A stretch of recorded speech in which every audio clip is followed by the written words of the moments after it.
I never thought I'd be in this situation, but here I am, questioning everything about my marriage and family.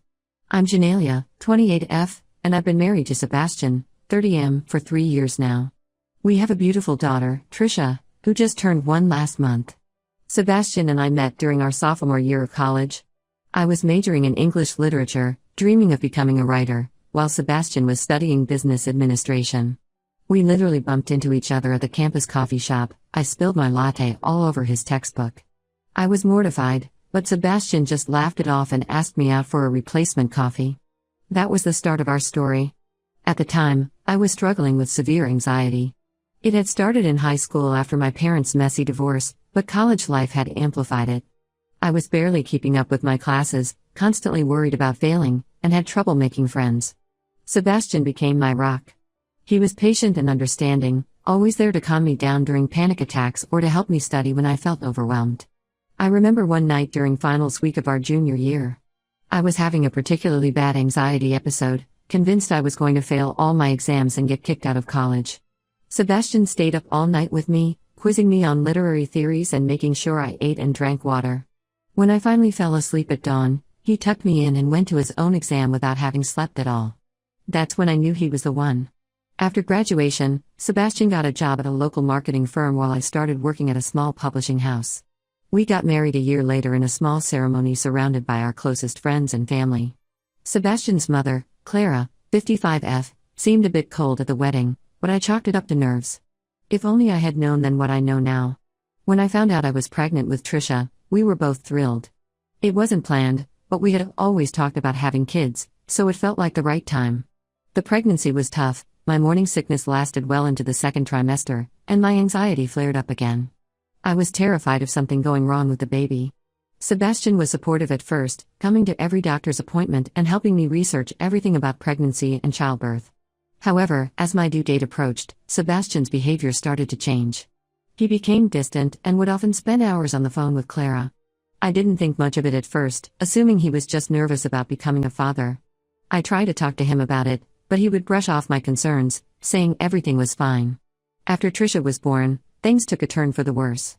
Clara started visiting us almost every day, criticizing my parenting skills and suggesting that I wasn't fit to be a mother. She would make comments about how I held Trisha, how I fed her, even how I dressed her. "Oh, you're not supporting her head properly," she'd say, "or are you sure you're producing enough milk? She looks a bit thin to me." Sebastian never stood up for me, always siding with his mother. I tried to brush it off, telling myself that Clara was just overly concerned and that it would get better with time. But it didn't. Instead, it got worse. Clara started suggesting that maybe I should go back to work and let her take care of Trisha during the day. When I said I wanted to stay home with Trisha for at least the first year, Clara implied that I was being selfish and denying Sebastian the chance to advance in his career. One day, when Trisha was about 3 months old, I overheard a conversation between Sebastian and Clara. I had just put Trisha down for a nap and was heading to the kitchen when I heard them talking in hushed tones in the living room. They were discussing how I wasn't capable of raising Trisha properly due to my history with anxiety. Clara suggested that they should consider having Sebastian's sister, Megan, 32F, adopt Trisha. To my shock and horror, Sebastian agreed that it might be for the best. I stood there, frozen, unable to believe what I was hearing.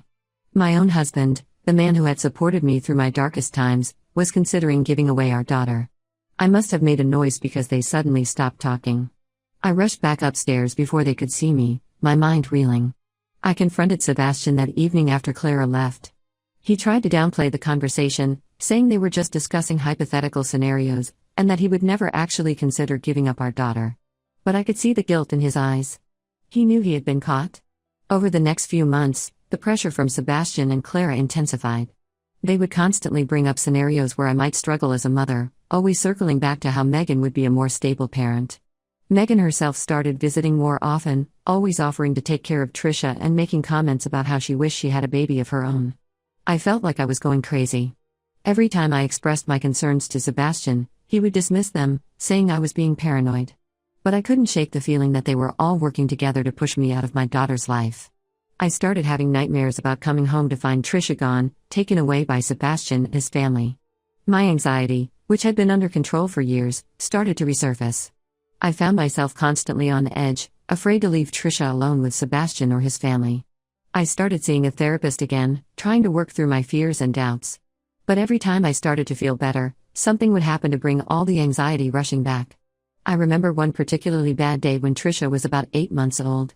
I had a migraine and asked Sebastian to watch Trisha while I lay down for a bit. When I woke up a couple of hours later, the house was quiet. Too quiet. I rushed downstairs in a panic, only to find Sebastian and Megan playing with Trisha in the backyard. They looked so natural together, like a perfect little family. When Sebastian saw me, he had the grace to look guilty, but Megan just smiled and said, "Oh, we didn't want to wake you. You looked so peaceful." Things came to a head last week when I came home early from work and found Sebastian, Clara, and Megan in our living room with a man I didn't recognize. They quickly ended their conversation when they saw me, but I managed to catch a glimpse of some papers on the coffee table that looked suspiciously like adoption forms. The stranger hurriedly gathered the papers and left, while Sebastian tried to distract me with questions about my day. I confronted Sebastian later that night, and he finally admitted that they had been seriously considering having Megan adopt Trisha. He tried to justify it by saying it was all for Trisha's benefit, that Megan could provide a more stable home environment. He even had the audacity to suggest that I could still be part of Trisha's life as her aunt. I was devastated. The man I thought I knew, the man who had supported me through my darkest times, was now trying to take away the most precious thing in my life. I packed a bag for myself and Trisha and left to stay with my parents. Now, I'm torn. Part of me wants to fight for my daughter with everything I have. I look at Trisha, with her curly brown hair and big green eyes, so much like mine, and I can't imagine not being her mother. I think about all the milestones I'd miss, all the moments I'd never get to share with her. The thought of it makes my heart ache. But another part of me is scared that maybe they're right, that maybe I'm not fit to be a mother. What if my anxiety does come back full force? What if I can't handle the stress of raising a child? What if Trisha would be better off with Megan? I don't know what to do next. Should I file for divorce? Should I seek full custody? Am I overreacting? I feel like my whole world has been turned upside down, and I don't know who to trust anymore. The only thing I'm sure of is that I love Trisha more than anything in this world, and I want what's best for her. But what if what's best for her isn't me? Update 1, it's been 2 weeks since I left Sebastian and moved in with my parents. These have been some of the most challenging days of my life, but also some of the most enlightening. First, I want to thank everyone who commented on my original post. Your support and advice gave me the strength to take action. As many of you suggested, I contacted a lawyer specializing in family law. Her name is Rachel, and she was recommended by a friend from college who went through a messy divorce last year. When I met with Rachel and told her my story, she was shocked. She said she'd seen a lot of custody battles in her career, but nothing quite like this. Rachel immediately started working on my case. She advised me to gather as much evidence as possible, texts, emails, anything that showed Sebastian and his family's intent to adopt out Trisha without my consent. She also suggested I keep a detailed journal of all interactions with Sebastian and his family. The day after I left, Sebastian started bombarding me with calls and messages. At first, he was apologetic, claiming he had made a huge mistake and begging me to come home. He said he loved me and Trisha, and that he had just been confused and overwhelmed by the pressure from his mother.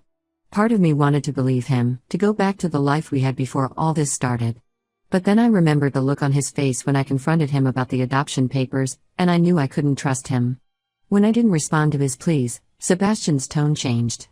He started threatening to fight for full custody, saying that with my history of anxiety, no judge would ever side with me. He said his family had connections in the legal system, which I later found out was a bluff, and that I would never see Trisha again if I didn't come back. His threats only strengthened my resolve. Rachel advised me to document everything, every call, every text, every interaction. She also suggested I get statements from my doctor and my former therapist about my mental health history and my current state. My therapist, Dr. Anderson, was particularly helpful. She wrote a detailed letter explaining how I had successfully managed my anxiety for years and how, in her professional opinion, it did not impact my ability to be a good mother. A week ago, we had our first mediation session. Sebastian showed up with Clara and their lawyer, a stern-looking man named Mr. Thompson. The session was tense, to say the least. Mr. Thompson tried to paint me as an unstable mother, using my past struggles with anxiety against me. He brought up incidents from years ago, panic attacks I'd had in college, the time I had to take a semester off due to depression, twisting them to make it seem like I was constantly on the verge of a breakdown. But Rachel was prepared. She presented the statements from Dr. Anderson and my general physician, both confirming that I've been stable for years and am fully capable of caring for Trisha. She also had testimonies from friends and coworkers, all attesting to my capabilities as a mother. What really turned the tide, however, was when Rachel presented evidence of Sebastian and Clara's manipulation. Remember those adoption papers I mentioned? It turns out they were real, and Sebastian had already signed them. Rachel had managed to obtain a copy from the adoption agency. Apparently, the stranger I saw that day was a representative from the agency. The papers clearly showed that Sebastian was willing to give up his parental rights to Megan without my knowledge or consent. The mediator, a kind-faced woman named Mrs. Patel, was appalled. She said that in her 20 years of practice, she'd never seen such a blatant attempt to circumvent a mother's rights. Sebastian's face turned white when he realized his plan had been exposed. Clara started yelling about how they were just trying to do what was best for Trisha, but Mrs. Patel quickly shut her down. By the end of the session, it was clear that Sebastian's case was crumbling. Mrs. Patel strongly advised him to reconsider his position, warning that if this went to court, he could lose all rights to Trisha. She even suggested that his actions could be seen as a form of emotional abuse, which could severely impact any custody agreement. Since then, Sebastian has been quieter. He's requested another mediation session, this time without Clara present. It's scheduled for next week, and I'm nervous but hopeful. Rachel thinks Sebastian might be ready to negotiate a more reasonable custody arrangement. In the meantime, I've been focusing on Trisha and myself. My parents have been incredibly supportive. Mom has been helping with childcare so I can continue working, and Dad has been giving me pep talks every morning, reminding me of how strong I am. Trisha seems to be adjusting well to our new living situation, which is a huge relief. She's started saying new words every day, and her latest favorite thing is to help Grandma in the garden, which mostly involves digging holes and getting very muddy. I've also reconnected with some old friends who've been a great support system. One of them, Lena, 29F, is a single mom, and she's been an invaluable resource, offering advice and just being there to listen when I need to vent. We've started having weekly playdates with our kids, which has been great for both Trisha and me. As for my relationship with Sebastian, I don't see how we can ever go back to what we were. The trust is completely shattered. Every time I think about how close I came to losing Trisha, I feel a mix of anger and fear that I've never experienced before. Right now, my priority is ensuring Trisha's safety and well-being, and fighting for my rights as her mother. I've started seeing a new therapist, Dr. Lena, who specializes in postpartum anxiety and family trauma. She's been helping me work through my feelings about Sebastian's betrayal and my fears about being a single mother. It's hard work, but I already feel stronger and more confident in my abilities as a mother. I'll update again after the next mediation session. Thank you all again for your support and advice. It means more than you know. Update 2. It's been a month since my last update, and a lot has happened. The second mediation session with Sebastian was unexpected, to say the least. Sebastian showed up alone this time, without Clara or his lawyer. He looked tired and defeated, with dark circles under his eyes and his usually neat hair a mess. As soon as we sat down, he broke down and confessed everything. He admitted that Clara had been manipulating him for years, playing on his insecurities and fears. He said she had convinced him that I wasn't fit to be a mother and that giving Trisha to Megan was the only way to ensure she had a normal life. He also revealed something I hadn't known: Clara had done something similar to Sebastian's father years ago. Apparently, when Sebastian was just a child, Clara had manipulated the situation to gain full custody, effectively cutting his father out of his life. She had told Sebastian that his father had abandoned them, but Sebastian said he recently found out the truth when he reconnected with his father. I was shocked.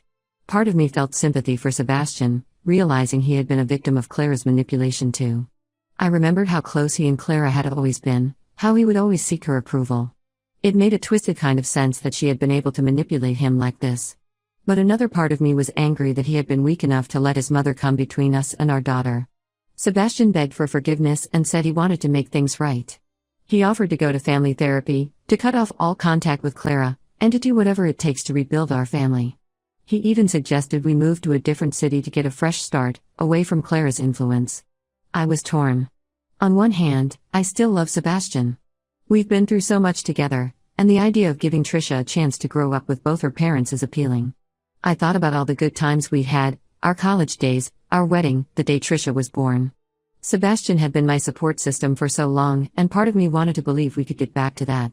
On the other hand, the trust between us has been severely damaged, and I'm not sure if it can ever be fully repaired.